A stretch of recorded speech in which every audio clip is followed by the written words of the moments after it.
Então, o que que acontece? Se você tem um projeto que ele tem muita volumetria, que ele tem muita viga, você vai ter o consumo de madeira das caixarias. Isso aí é inevitável. Utiliza-se viga também no, com o método de CF, depende do projeto. Se você vai fazer, por exemplo, uma casa planta-tipo, que é parede sobre parede, geralmente aí você não vai basicamente eliminar boa parte da madeira, você não vai ter vigamento. Mas se tem vigamento, você utiliza a madeira do vigamento nos travamentos da parede. Na tecnologia que a gente trabalha, tem a opção de você utilizar, para poder fazer o travamento das paredes, um lado utiliza escora metálica, do outro lado utiliza madeira, que é um pouco mais barato.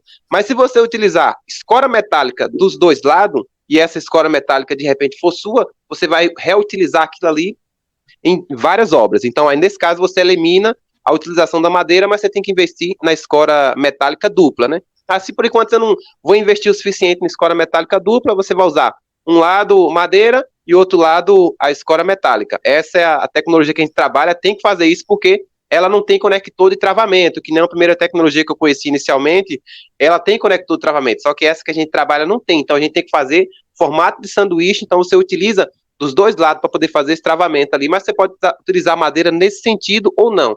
Aqui nessa construção que a gente está fazendo, a gente fez o sanduíche e utilizou madeira. Então teve um certo consumo ali. Se fosse adotado só escora metálica, ali o consumo de madeira ia ser menos. Então varia muito de acordo com o projeto, de acordo com o tipo de escoramento que vai ser feito ali na hora de travar as paredes. Relacionado à questão da velocidade. Como a gente tem um sistema sendo construído em Leco, eu estou fazendo a obra aqui que a gente está no piso aqui que é 461 metros quadrados nesse piso que a gente está. O que acontece? A gente colocou a obra na altura de 1,60 m em 3 dias. Completo nessa altura. Se você for comparar esse tempo, quanto tempo levaria colocando bloco um por um para poder chegar nessa altura? Caraca, se você for olhar o tempo, é surreal a diferença. Só que acontece? Essa parede, ela ainda não está pronta. Quando é que a parede vai estar pronta? Quando tiver concretado. Cheguei na altura do 1,60 m, segurei, travei ali, agora vou concretar.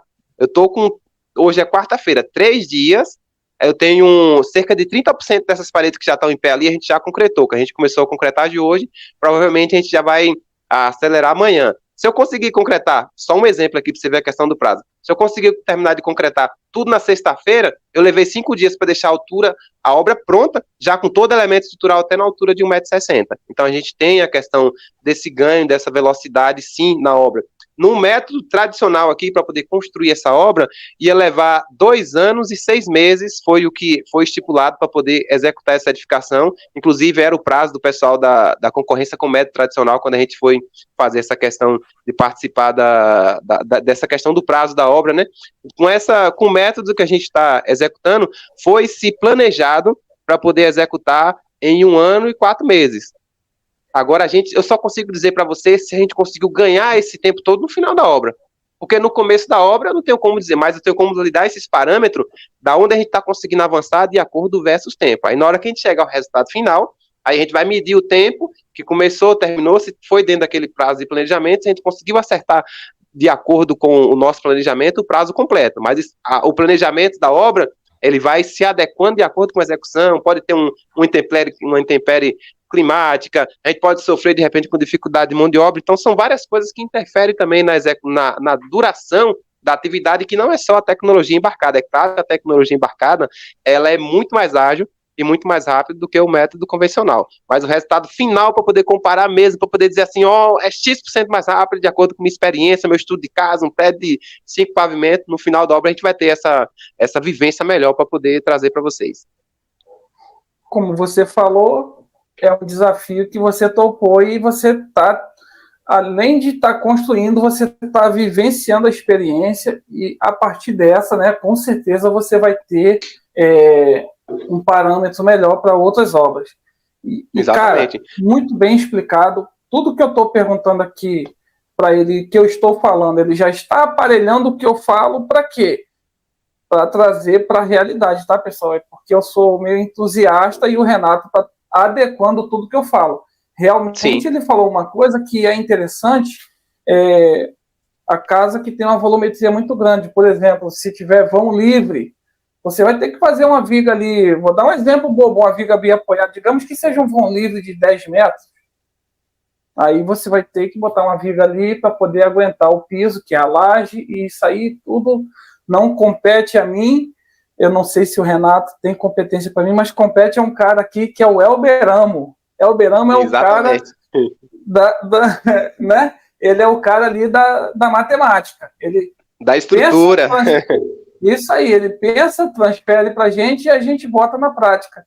E é outra coisa que eu Exatamente. falo para os pedreiros, cara, que eles têm que aprender a ler projeto estrutural, projeto de planta baixa. E isso é uma coisa que tem que começar a entrar na cabeça, que ainda está muito mistificado. Uma coisa que os pedreiros falam assim, Renato, o pedreiro não precisa do engenheiro para construir uma casa, mas o engenheiro precisa do pedreiro, e é uma grande bobagem, cara. Eu acho que a obra, a construção civil, é uma soma de todas as forças. Exatamente, ó. O arquiteto coopera, o engenheiro coopera, a mão de obra coopera lá que é especializado em tirar a construção do papel, cada um no seu espaço. O mestre tem a sua experiência lá, é o conjunto.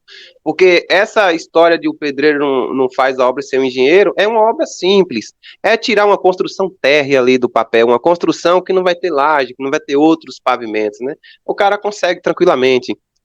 Mas falando em construção de edificações, toda edificação que ela vai ter mais de um piso, ou dois pisos, ou três pisos, ele vai precisar de um detalhamento estrutural. Senão a pessoa vai fazer por sua própria experiência, ela pode gastar material demais. Ou pode gastar material de menos e ter alguns casos que nem você falou pra gente aí da edificação colapsou. Então, são vários detalhes, um precisa do outro. Cada um no seu espaço. Desde quando eu comecei a ver a oportunidade dentro do nicho da construção, uma das coisas que eu mais especializei foi em projeto. E eu nunca quis pegar a construção para poder fazer com minha própria experiência, embora já tenha construído várias outras edificações que eu poderia usar como parâmetro. Mas o que acontece? Quando você deixa o responsável da área dele poder fazer a concepção do projeto estrutural, você dorme em paz. Você fica tranquilo. Você não tem que se preocupar com nada, não. Você tem que se preocupar com nada. Vamos abrir o parênteses aqui. Você tem que se preocupar em entender todos os detalhes do projeto que foi especificado, fazer a implementação dessa obra lá no canteiro de obra. Isso é o papel do profissional, que a gente chama lá do cara que vai tirar o papel do pedreiro de marcação, né? Vai fazer uma construção, você tem que ter essa habilidade. Aí você tem que ter todo o conhecimento de projeto, saber fazer leitura e interpretação de uma planta baixa, de uma planta de forma, de uma planta de locação, saber entender todos os projetos que compõem a fundação da edificação para você conseguir fazer a marcação dela, conseguir identificar os elementos estruturais ali e conseguir tirar aquela construção do papel. Esse aí é o papel do profissional. Mas esse detalhamento vem do pessoal da engenharia aí, vem do Elber, vem do Felipe, vem de várias pessoas, vem do Luiz Guilherme, vem dos projetistas, né? Vem dos projetistas de todo o Brasil para nossa mão, e a gente, com tranquilidade, pega lá o que domina, faz aquela implementação, sem se preocupar. Muita gente pergunta para mim, Renato, quanto é que eu boto a sapata da casa, eu quero fazer um sobradinho aqui de 2 pisos, aí eu boto uma sapata de 80 por 80, tá bom? Não pode. Não pode. Quanto é que custa uma casa, um sobrado? Vai custar quanto um sobrado para poder realizar um sobrado? Ah, vai gastar lá pelo menos uns 300 ou 400 mil? E não quer fazer um projetinho estrutural que vai gastar uns quilo aí para poder fazer? Não pode. Não fecha a conta, né? Não fecha.